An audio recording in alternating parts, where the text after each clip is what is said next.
mental health and well-being of students and the role of the teacher are being discussed through the lens of counseling.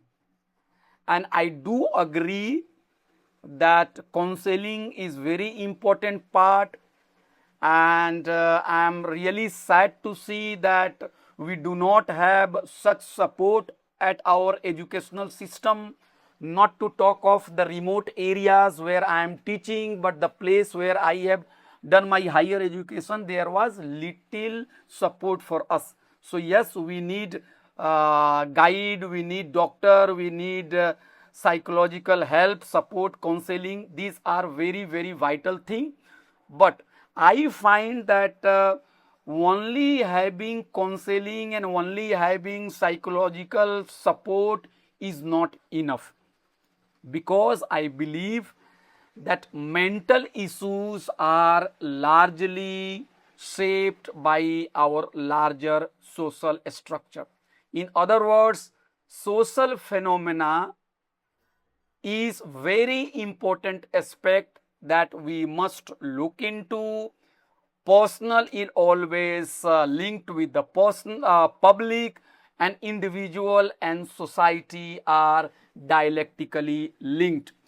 Eminent sociologist C. Wright Mills wrote a book. The book was Sociological Imagination, and in this book he has given a beautiful passage, and he argues, and I want to quote here, that when a society is industrialized, a peasant becomes a worker. A feudal lord is liquidated or becomes a businessman.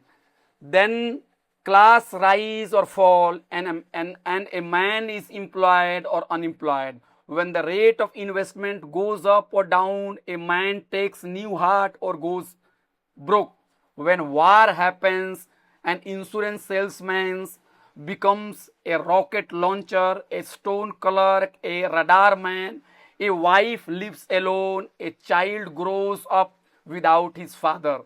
So the point he is trying to say that when we look at the problem, let's say, of the widowhood, or maybe why children are without father and why somebody is getting employment and why somebody is not getting employment, we cannot just say that it is because of the fact that one person is very meritorious and another person is not working hard.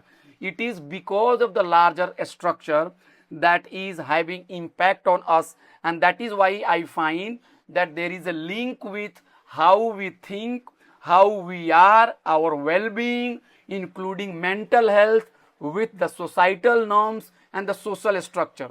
That is why I find that even the problem like mental health, which is generally perceived to be the problem of individual, should be seen in relation with the caste, class, gender, language, etc. I will try to cite two examples here from the Dalit autobiography, one by Arvind Malagatis, and his autobiography is Government Brahmina, published in 2007, and in this autobiography, which is there in the English, he has said that a teacher used to abuse the Dalit child as bastard. He was forced to undergo severe punishment, and most shockingly, the teacher inflicted pain on the Dalit boy without touching the body. And I want to quote the author. The author says that, but we untouchable lot never had the good fortune of receiving slaps from his hands. So even while beating the child, that person is not touching.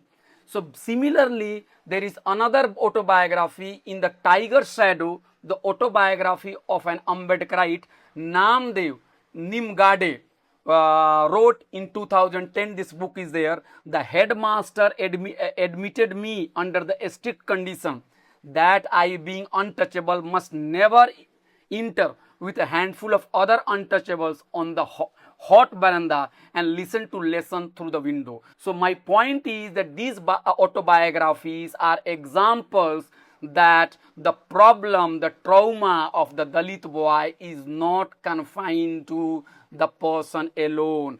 Recently, Hindustan Times published a story in November 2nd, 2025, almost an year ago, in which the teacher and the headmaster not only assaulted the Dalit boy, but the teacher has put a scorpion, bichu, a scorpion in the pant of the Dalit boy. So if you read and if you carefully read newspaper, regional newspaper, you will find that atrocities against the Dalits and other marginalized sections is rampant. And what we are trying to do, we try to confine this problem through mental health and counseling, and we seek the support of the doctor.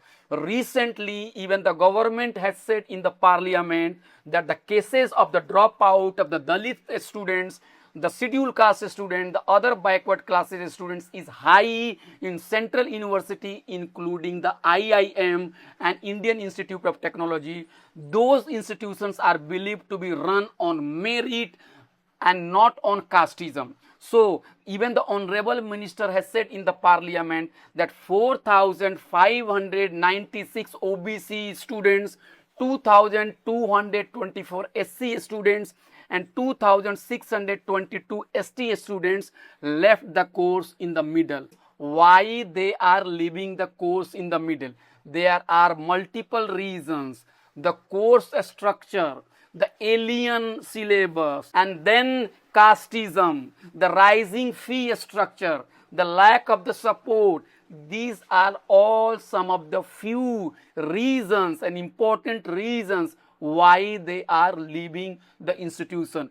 I find that in the classroom, the teacher do not realize that whom the teacher has branded and called the favorite student and whom the teacher has paid little attention to that. Even in the name of giving a scholarship and signing the paper of a scholarship and giving marks, let's say in the examination and interview, it has been proved that the person belonging to lower caste and marginalized community, they get very less marks. This is not just the question of caste and indigenous community, but also gender discrimination is very rampant. And I have seen that the sexist comment by both the teachers and by both students are very, very rampant. The comments on the dress, whether somebody is married or not, how many affairs you have, these issues are openly being talked about. So I believe that the questions of sexual harassment, the stigma related to that, the way the impunity is given to the higher authority, these are all factors which is contributing.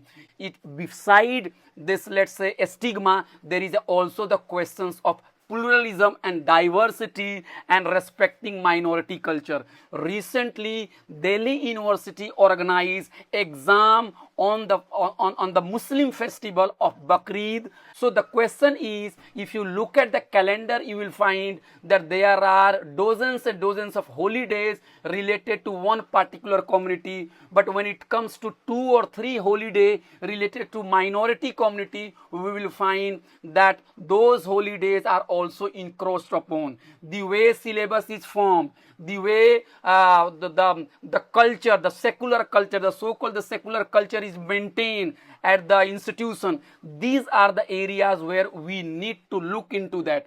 If any ritual related to one particular community is being done and if any objection is being made, it is always said, no, it is a matter of the faith. But at the same time, any show or any display of the minority culture is deemed as the expression of fundamentalism.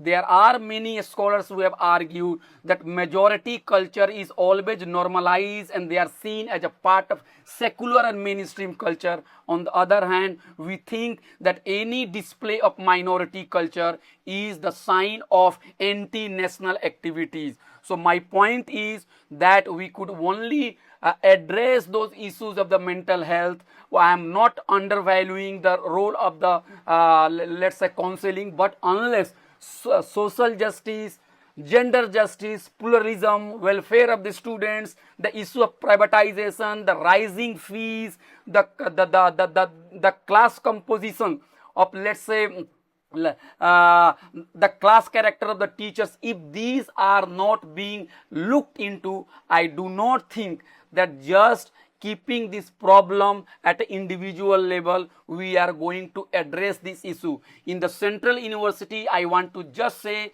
the other backward classes, they are given 27% of reservation, but in central universities, according to the data of the government, only 4% OBC professors are there, and Dalit community, Adivasi community is around 8%, but only 1.6% reservation is fulfilled as far as Adivasi community is concerned. You look at how many vice chancellors are coming from the marginalized community, you will find that if the teachers, if the authority do not come from the marginalized community, then there cannot be any sense of confidence among them.